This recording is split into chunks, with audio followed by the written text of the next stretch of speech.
আমাদের দেশে আমি কখনো অডিশন টেপ রেকর্ড করিনি, এই প্রথম আমি অন্য ভাষাতে পারফর্ম করলাম, নতুন ভাবে তাকে আবিষ্কার করা। আমি বলবো আমাকে নতুন ভাবে আবিষ্কার করেছে আমি জ্যাজ সিটিতে। বলিউডে আমার প্রথম প্রজেক্ট জ্যাজ সিটি রিলিজ করেছে হচ্ছে 19শে মার্চ। সোনি লিভের মতো একটা প্ল্যাটফর্মে এটা 1-2 ট্রেন্ডিং এ ছিল শুরুতে, এটা এখনো ট্রেন্ডিং এ আছে। নিঃসন্দেহে বলা যায় যে দারুণ সাড়া পাচ্ছি। দেশে এবং দেশের বাইরে থেকে, ইন্ডিয়া থেকে অনেকেই, মুম্বাই থেকেও ব্যক্তিগত পর্যায়ে অনেকে ফোন করে সাধুবাদ দিচ্ছে, ভালো বলছে। এটা একটা দারুণ বলবো অনুভূতি। জ্যাজ সিটি মুক্তির পর থেকে আসলে ভারতীয় শীর্ষ গণমাধ্যম যারা আছে তারা, সেটা হলিউড রিপোর্টার্স হোক বা টাইমস অফ ইন্ডিয়া হোক, তারা অত্যন্ত সুন্দরভাবে আমার কাজ নিয়ে লিখছে। কেউ কেউ আউটস্ট্যান্ডিং পারফর্মার লিখছে, কেউ কেউ শক্তিশালী অভিনেতা লিখছে। এটা নিঃসন্দেহে একটা শিল্পীর জন্য অনেক বড় পাওয়া, এবং আমার জন্য তো নিঃসন্দেহে একটা দারুণ অনুভূতি এই মুহূর্তে।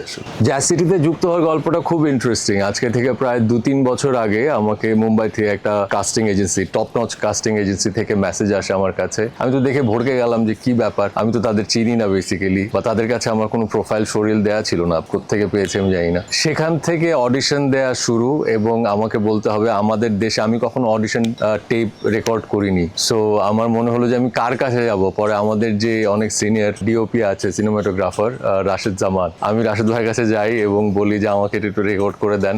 সেই রেকর্ডেড ভিডিও থেকে শুরু, তারপরে প্রায় 1.5-2 বছর ধরে অসংখ্য ভিডিও টেপ আমাকে পাঠাতে হয়েছে অডিশনের। ফাইনালি গিয়ে তো জিমি রয়ে আমাকে কাস্ট করা হলো। জ্যাজ সিটিতে আসলে আমি প্রথমবারের মতো, আমি সচরাচর বাংলাতেই কাজ করেছি, এই প্রথম আমি বাংলা ভাষার বাইরে এতটা লম্বা লম্বা ইংলিশ, হিন্দি, উর্দু ডায়লগে কাজ করলাম। অনেকেরই একটা ধারণা এরকম একটা জন্মেছে, যারা জানেন না যে আমি হয়তো আগেও অন্য ভাষার মাধ্যমে কাজ করেছি, কিন্তু কথাটা একদমই ঠিক নয়। এই প্রথম আমি অন্য ভাষাতে পারফর্ম করলাম, এবং আমার জন্য কোচ অ্যাসাইন করা ছিল হিন্দির জন্য, উর্দুর জন্য। নিঃসন্দেহে ক্রেডিটটা কোচদের, ডিরেক্টোরিয়াল টিম সবার সাহায্যে হয়তোবা উতরে গেছি, কিন্তু এক্সপিরিয়েন্স বলতে গেলে অ্যামেজিং এক্সপিরিয়েন্স। কারণ সারা জীবন তো বাংলাতেই অভিনয় করেছি সবসময়। অন্য ভাষায় একজন শিল্পী যখন অভিনয় করতে পারে তখন সে অনেক নতুন ভাবে তাকে আবিষ্কার করে। আমি বলবো আমাকে নতুন ভাবে আবিষ্কার করেছে আমি জ্যাজ সিটিতে।